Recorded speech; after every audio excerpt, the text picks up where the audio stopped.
of the $9 office visit to your local veterinarian are long gone in most cases. Hi, I'm Adam Katz for dogproblems.com. In this video I'm going to talk a little bit about how to reduce your veterinary bills. What we found is basically there's three ways.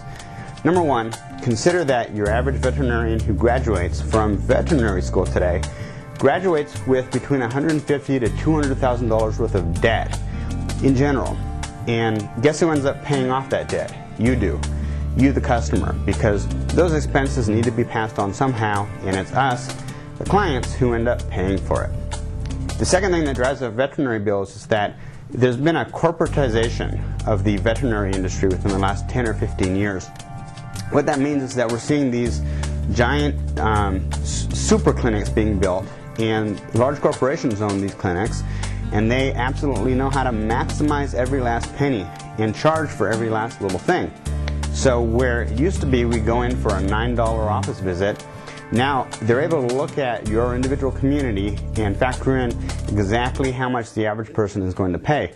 In many cases it can be upwards of $30 to $50. We took our dog in recently for a general exam. The dog was having a little bit of discomfort standing up, and we wanted to make sure that he hadn't cut his paw. Well, it used to be we'd go in and to a different veterinarian in a different city, pay $9 for an office visit. They check his feet, they check his hips, they check his elbows. Everything was okay, we'd get out and that would be the end of it. Well, now with these big corporate hospitals, what they'll do is they'll have you bring your dog in and they'll suggest that you leave the dog with them for observation for a day, which means that now you're paying to kennel the dog for the observation kennel, for any other scans they might decide to do, MRIs, x-rays. You end up walking away paying $500. But that's not necessary that you do that. In fact, we didn't do that. We decided that we could keep the dog under observation ourselves, ended up only paying $50 for the office visit. Within 3 days the dog was fine. And then you have to make the call. Sometimes it's worth it to go to one of these super clinics with all of the diagnostic tools and everything else. But the reality is, in most cases, you don't need to.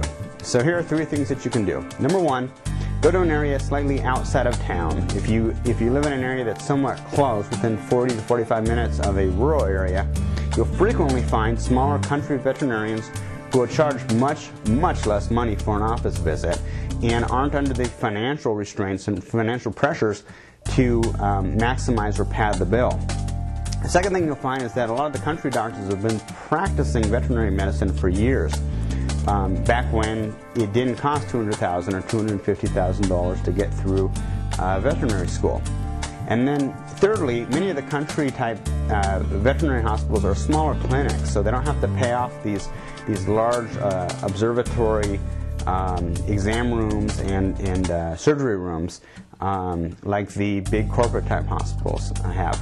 So remember, if you walk into a hospital and you see that it's just a giant hospital and it looks like it could be a place where the president would take his dog, you're paying for it. And in my experience, I haven't found that the quality of care is any better at the places that charge $50 for an office visit compared to the country veterinarian who charges $9 for an office visit.